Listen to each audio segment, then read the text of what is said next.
Hola, queridos alumnos. Estamos en medio de una situación muy especial.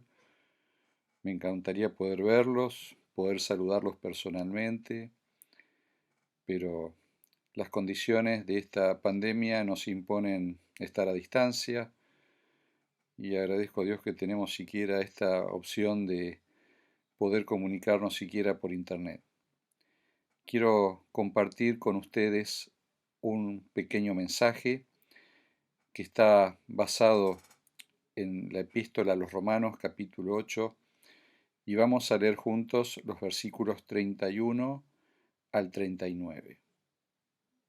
Entonces, por nosotros, ¿quién contra nosotros?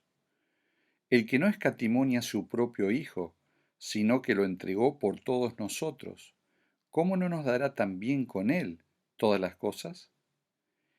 ¿Quién acusará a los escogidos de Dios? Dios es el que justifica. ¿Quién es el que condenará? Cristo es el que murió, más aún, el que también resucitó, el que además está en la diestra de Dios, el que también intercede por nosotros. ¿Quién nos separará del amor de Cristo? ¿Tribulación, angustia, persecución, hambre, desnudez, peligro o espada? Como está escrito, por causa de ti somos muertos todo el tiempo, somos contados como ovejas de matadero. Antes, en todas estas cosas, somos más que vencedores por medio de aquel que nos amó, por lo cual estoy seguro que ni la muerte, ni la vida, ni ángeles, ni principados, ni potestades, ni lo presente, ni lo porvenir, ni lo alto, ni lo profundo, ni ninguna otra cosa creada nos podrá separar del amor de Dios que es en Cristo Jesús. Quisiera comenzar contándoles una experiencia que tuve hace algunos años cuando estaba pastoreando una iglesia en una zona central acá de Argentina. Y recuerdo que al llegar a una iglesia que me tocaba atender, eh, me la habían asignado recientemente, así que yo no conocía bien a los hermanos. Llegué el sábado, prediqué y a la salida un grupo de hermanos me vino a ver, sugiriéndome que los acompañe en un ministerio que ellos tenían, y ese ministerio se desarrollaba en la cárcel. Eh, yo la verdad que cuando me dijeron de ir a la cárcel, debo reconocer que no sentí una gran alegría, no estaba muy motivado, era un poco suspicaz porque unos años antes en otro lugar habíamos iniciado con un grupo de jóvenes de la iglesia un ministerio en la cárcel. Íbamos a visitar todos los sábados a los internos a la cárcel, yo cuando podía porque me tocaba viajar a otros lados, atender otras iglesias, pero bueno, me acuerdo cuando llegamos un sábado y no nos recibieron, dijeron no lo vamos a dejar entrar, y me llamó la atención porque nunca habíamos tenido problemas, teníamos un grupo de unos 20 internos estudiando la Biblia, lleguemos promediando el estudio bíblico. Y entonces yo insistí, ¿por qué no nos van a dejar entrar? No puede ser, tienen que dejarnos entrar, nosotros nunca tuvimos problemas, ¿y por qué no nos van a dejar entrar? Y así hasta que el guardacárcel me miró fijo y me dijo, porque varios de sus alumnos hicieron un túnel y se escaparon anoche. Se imaginarán que nos resultó una situación sorprendente, por lo menos, y todavía estoy buscando algunos de esos internos para terminar el estudio bíblico de la fe de Jesús. Creo que no los voy a encontrar, me hace la idea. Así cuando los hermanos me dijeron vamos a la cárcel, yo estaba con dudas, estaba con cierta suspicacia. Pero bueno, si los hermanos iban a la cárcel, yo pastor no iba a ir, ¿cómo no?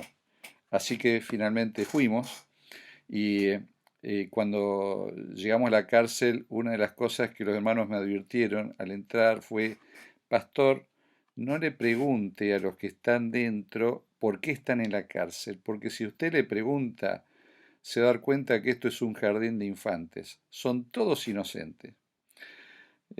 Bueno, ya eso fue una advertencia muy apropiada. Y cuando entramos, nos entraron a revisar por todos lados qué traíamos, qué teníamos, qué no teníamos. Y bueno, yo tenía una pequeña virome. Bueno, esta es plástica, digamos, ¿no? Ustedes la ven. La mía era metálica. Si no, te lo tiene que dejar. ¿Y por qué? Y no porque a esta lapicera metálica de una marca determinada le recortan y le pueden poner una bala adentro y un percutor y le disparan. Yo pensé para mí, ¿dónde estamos metiéndonos con esta gente? Pero bueno, ahí estábamos con los hermanos y empezamos a entrar a la cárcel y pasamos una puerta, dos portones, rejas, hasta que llegamos a un lugar que era el lugar de reuniones. Y dependiendo del ánimo, digamos, del guardacárcel de turno, nos daba más o menos cantidad de internos para compartir el estudio bíblico. Así que finalmente llegó un grupo interesante de personas, eran más de 20, y entonces le pregunto al hermano, ¿y cómo hacemos para el estudio bíblico? No se haga problema, pastor, me dijo, usted, a ver, los que están de la lección 1 a la 5 con fulano, los que están de la 6 a la 10 con sultano, bueno, a mí me tocó los que estaban terminando el estudio bíblico, o sea, de la 16 a la 20. Así que bueno, una de las cosas que me sorprendieron es cómo conocían la Biblia. Claro, tenían mucho tiempo para leerla. Y aparte iban de otras denominaciones a estudiar con ellos con la Biblia, así que se pasaban el día discutiendo entre ellos, discutiendo con los que venían de otras iglesias, con nosotros, y obviamente iban aprendiendo. Así que, bueno, terminamos nuestra reunión, cantamos. eh, una cosa es cantar Fija tus ojos en Cristo en un aula o en la iglesia, les puedo asegurar que en la cárcel suena diferente. Y de hecho me sorprendió mucha cantidad de jóvenes, aparentemente por problemas con tráfico de drogas. Y una de las cosas que noté es que uno de los internos era el que manejaba el grupo. Él sabía a quién había que invitar, sabía por qué lección iban. Era como un organizador del grupo interno, de esa especie de iglesia que funcionaba en ese lugar. Así que a la salida eh, les pregunté algo, porque de paso este hermano tenía una característica, era un hermano de iglesia, de paso ya se había bautizado, tenía una característica interesante, él no podía hablar si no se tapaba una especie de agujero que tenía por acá en la garganta, o sea, si tenía la mano ocupada no podía hablar. Entonces les pregunté a la salida a los hermanos, ¿y este hermano, eh, qué pasó con él? Bueno, me dijeron la historia de este hermano, la verdad que es muy triste. Él vivía en una zona de campo y un día se enteró que un amigo de él lo engañaba con su propia esposa, o sea, lo había puesto en una situación realmente mal, así que esta persona volvió a su casa en un estado de ira descontrolado, me animo a decir casi endemoniado, y como no encontró a su esposa, encontró a los tres hijos, los degolló a los tres. Yo no podía creer, no puede ser, se lo ve tan calmado, tan, tan buena persona, ¿cómo puede ser que llegó a ese extremo? Bueno, estando en la cárcel y habiendo perdido todo lo que le daba sentido a su vida, él intentó varias veces quitarse la vida. Por esta razón, cada rato iba a parar a la enfermería de la cárcel, donde trabajaba un hermano de iglesia. Y este hermano empezó a hablarle de la esperanza, de la fe, de la intervención de Dios, etc. Hasta que este hermano, vamos a ponerle de nombre Roberto, no es ese el nombre, tomó la decisión de entregarse al Señor. Y Roberto cambió totalmente su vida y encontró una vida de esperanza. Y aunque tenía perpetua, ella era libre en Cristo Jesús. Qué importante que es la libertad. Y acá el texto que nosotros acabamos de leer dice que nadie puede separarnos del amor de Dios. Volviendo a nuestra reflexión bíblica de Romanos 8 y teniendo en cuenta el contexto que estamos viviendo, me pareció apropiada el texto y la ilustración. Estamos de alguna manera condicionados, encerrados por circunstancias que no buscamos ni deseamos. Quizás podemos sentir un poco el peso de este aislamiento, de esta separación con aquellos con los cuales nos vinculamos, nos relacionamos, y mucho más si se trata de seres queridos, personas con las que afectivamente nos sentimos muy cerca.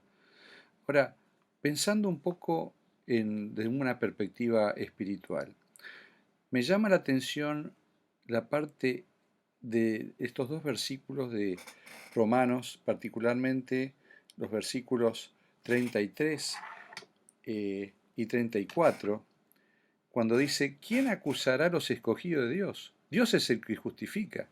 O sea, en primer lugar, este texto lo que nos dice es que Dios nos declara que no somos culpables. Dios nos libera de toda culpabilidad. Por lo tanto, podemos estar tranquilos, porque si Dios nos declara que no somos culpables, ¿quién puede culparnos entonces? Y por otro lado, en el versículo 34 dice, ¿quién es el que condenará? Cristo es el que murió, más aún el que también resucitó, el que además está a la diestra de Dios, el que también intercede por nosotros.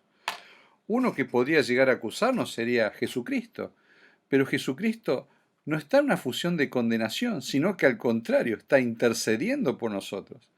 Si Dios nos declara entonces que no somos culpables y Cristo está intercediendo por nosotros, quiere decir que realmente somos totalmente libres en Cristo Jesús.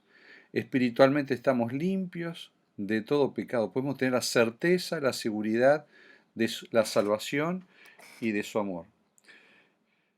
A partir de esta visión que el apóstol Pablo adquiere, y podríamos decir a partir de la experiencia que él mismo tuvo en su propia vida, con tantas crisis, con tantas dificultades que él tuvo que afrontar y que vivió en carne propia, no se las contaron, él tuvo que sufrirlas, que enfrentar esas crisis, es que ahora vemos de alguna manera el lado poético del apóstol Pablo cuando él declara a partir del versículo 35, ¿quién nos separará del amor de Cristo?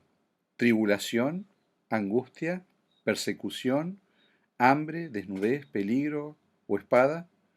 Como está escrito, por causa de ti somos muertos todo el tiempo, somos contados como ovejas de matadero. Antes, en todas estas cosas, somos más que vencedores por medio de aquel que nos amó.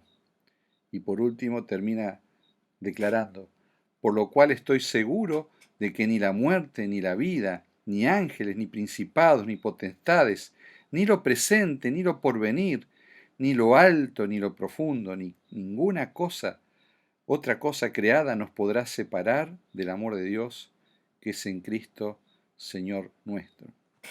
En pocas palabras, nada puede separarnos del amor de Dios, de su protección, de su presencia, de su cuidado.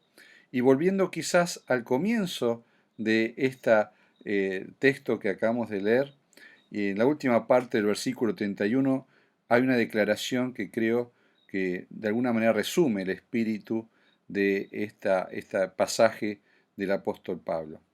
Y allí dice, si Dios es por nosotros, ¿quién contra nosotros? Si Dios está a nuestro cuidado, si Dios tomó nuestras vidas en sus manos, si nosotros ya decidimos aceptarlo como nuestro Salvador y como nuestro Señor, ¿quién podrá apartarnos del amor de Dios? ¿Quién podrá oponerse a los que están bajo el cuidado de Dios? Más allá de las cosas transitorias que plantea esta vida en este mundo de pecado, de enfermedad y de muerte, nada puede separarnos del amor de Dios. Y eso es realmente una buena noticia. Que Dios te bendiga, te aliente y te sostenga en estos días especiales y que por la gracia de Dios podamos volver a vernos para compartir lo que tenemos por delante en esta etapa de nuestro año de estudio.